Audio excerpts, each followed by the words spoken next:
ఈరోజు వీడియోలో నేను బిర్యానీ ప్రిపేర్ చేస్తున్నా.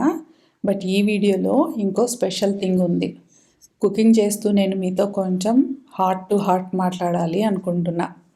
మనం డైలీ లైఫ్లో చాలా బిజీగా ఉంటాం కదా, కానీ కొన్ని చేంజెస్ మన లైఫ్ని కంప్లీట్లీ మార్చేస్తాయి. నా లైఫ్లో అలాంటి ఒక చేంజ్ గురించి ఈరోజు నేను షేర్ చేయాలి అనుకుంటున్నాను. ఇది జస్ట్ క్లీనింగ్ కాదు, ఇది నా థింకింగ్, నా లైఫ్ స్టైల్, నా మైండ్ సెట్ మార్చిన ఒక జర్నీ.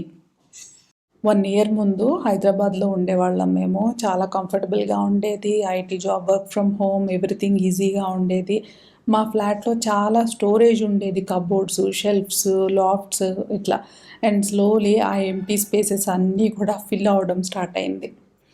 ఫస్ట్లో కొన్ని ఐటమ్స్, తర్వాత ఇంకా కొన్ని, మళ్ళీ ఆఫర్స్ చూసి ఇది కూడా యూజ్ అవుతుంది అని కొనేదాన్ని.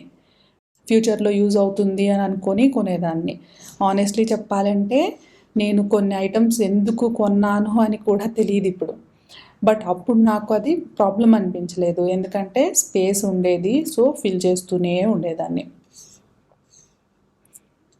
షాపింగ్ అంటే చాలా ఈజీ అయిపోయింది కదా. ఆన్లైన్లో చూస్తే చాలు, ఆఫర్ ఉంది అంటే కొనేద్దాము, డిస్కౌంట్ ఉంది అంటే కొనేద్దాము. కిచెన్ కోసము, హోమ్ కోసము, స్టోరేజ్ కోసము, ఇంకా కొన్ని గ్యాడ్జెట్స్ కూడా, సోడా మేకర్ అని, శాండ్విచ్ మేకర్ అని, ఎయిర్ ఫ్రైయరు, బ్లెండరు, గ్రైండరు అన్నీ బాగుంటాయి అనిపిస్తాయి. కానీ యాక్చువల్గా ఎంత యూజ్ చేస్తాము అని క్వశ్చన్ చేసుకుంటే అప్పుడు తెలుస్తుంది మనకి. అప్పుడు నేను ఆ క్వశ్చన్ అడగలేదు, జస్ట్ కొనేసుకున్నాను అన్నీ. తర్వాత ఒక టైంలో మేము థింక్ చేసాం, వర్క్ ఫ్రమ్ హోమ్ కాబట్టి ఎందుకు సిటీలో ఉండాలి, మన నేటివ్కి వెళ్ళిపోదాము అని. అదొక బిగ్ డెసిషన్. హైదరాబాద్ నుండి తిరుపతికి షిఫ్ట్ అవ్వాలని డిసైడ్ అయ్యాము. ప్యాకింగ్, ఆర్గనైజింగ్, షిఫ్టింగ్ అన్నీ ప్రాసెస్ స్టార్ట్ అయ్యాయి. మా లగేజ్ మొత్తం అగర్వాల్ ప్యాకర్స్ అండ్ మూవర్స్కి ఇచ్చాము, తిరుపతికి సెండ్ చేసేసాం. ఆ టైంలో నేను ఫస్ట్ టైం మన ఇంట్లో ఉన్న ఐటమ్స్ అన్నీ చూశాను. అప్పుడే కొంచెం షాక్ అయ్యాను, మనం ఇంత కొన్నామా అని చెప్పేసి. కొత్త హౌస్లోకి వచ్చాక 2 BHK సింపుల్గా ఉండేది, అలాగే చాలా పీస్ఫుల్గా ఉంటుంది. స్టోరేజ్ తక్కువ అని చెప్పకూడదు, కానీ జస్ట్ సఫిషియెంట్గా ఉంటుంది అన్నమాట స్టోరేజ్. అప్పుడే యాక్చువల్గా నా జర్నీ స్టార్ట్ అయింది. ఐటమ్స్ అరేంజ్ చేయడం స్టార్ట్ చేశా, కానీ కొన్ని ఐటమ్స్కి ప్లేస్ దొరకలేదు. ఫస్ట్ నేను అనుకున్నా టెంపరీగా పక్కన పెడదామని, కానీ ఆ టెంపరీ పైల్ స్లోగా పెరుగుతూనే ఉండేది. అక్కడే నా మైండ్లో ఒక చిన్న వాయిస్ స్టార్ట్ అయింది.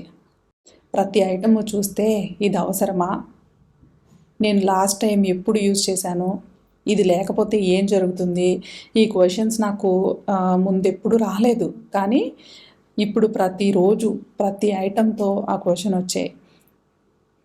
అండ్ ఆనెస్ట్లీ చాలా ఐటమ్స్కి ఆన్సర్ ఒక్కటే, అవసరం లేదు అని. అలా నేను స్లోగా స్టార్ట్ చేశాను. ఒక్కసారిగా మొత్తం కాదు, కానీ week by week, month by month ఒక కబోర్డు, ఒక షెల్ఫ్, ఒక కేటగిరీ కిచెన్ ఐటమ్స్ నుండి స్టార్ట్ చేశా. Unused appliances, extra vessels, duplicate items, తర్వాత క్లోత్స్, బ్లాంకెట్స్, పిల్లోస్, ఇంకా కొంచెం డ్యామేజ్ అయిన చైర్స్, జిమ్ ఐటమ్స్, ఇంకా అన్ని కేటగిరీస్లో నేను చాలా ఐటమ్స్ రిమూవ్ చేశా. కొన్ని డొనేట్ చేశా, కొన్ని సేల్ చేశా, కొన్ని త్రో చేశా, కొన్ని గిఫ్ట్ చేశాను కూడా. ఒక్కొక్కసారి ఒక్కొక్కటి బయటకు పంపినప్పుడు నాకు ఒక రిలీఫ్ ఫీలింగ్ అయితే వచ్చింది. నా హౌస్ ఎంటీ అవుతుంది అని కాదు, కానీ లైట్గా అవుతుంది అని అనిపించేది. ఇంకా ఇంపార్టెంట్గా నా మైండ్ కూడా లైట్ అయింది. ఎర్లియర్ నేను అనుకునేదాన్ని అన్ని అవసరాలు తీరడానికి చాలా ఐటమ్స్ ఉంటే బెటర్ అని, కానీ ఇప్పుడు అర్థమైంది అవసరమైనవి మాత్రమే ఉంటే బెటర్ అని. క్లీన్గా ఉంటే మనకి క్లారిటీ ఉంటుంది, స్పేస్ ఉంటే మనకి కామ్నెస్ ఉంటుంది, క్లటర్ తక్కువ ఉంటే మనకి స్ట్రెస్ తక్కువ ఉంటుంది.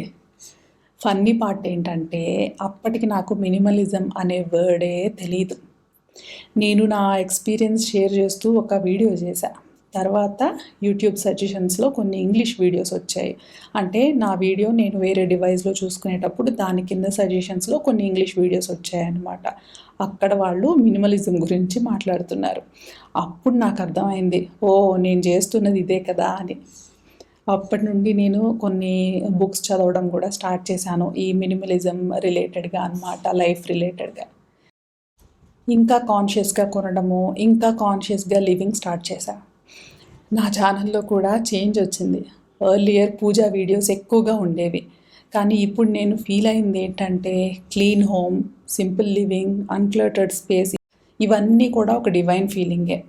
క్లీన్లీనెస్ ఈజ్ డివైన్ అని మనం అంటాం కదా, ఇప్పుడు నేను అది నిజంగా ఫీల్ అవుతున్నాను. మీరు చాలామంది నా వీడియోస్ చూసి మీ హోమ్ క్లీన్ చేశారు, డీక్లటర్ చేశారు. మీరు కమెంట్స్లో షేర్ చేసే హ్యాపీనెస్, రిలాక్సేషన్, సాటిస్ఫాక్షన్ నాకు చాలా క్లియర్గా అనిపిస్తాయి. అది చూస్తే నాకు చాలా సంతోషంగా ఉంటుంది.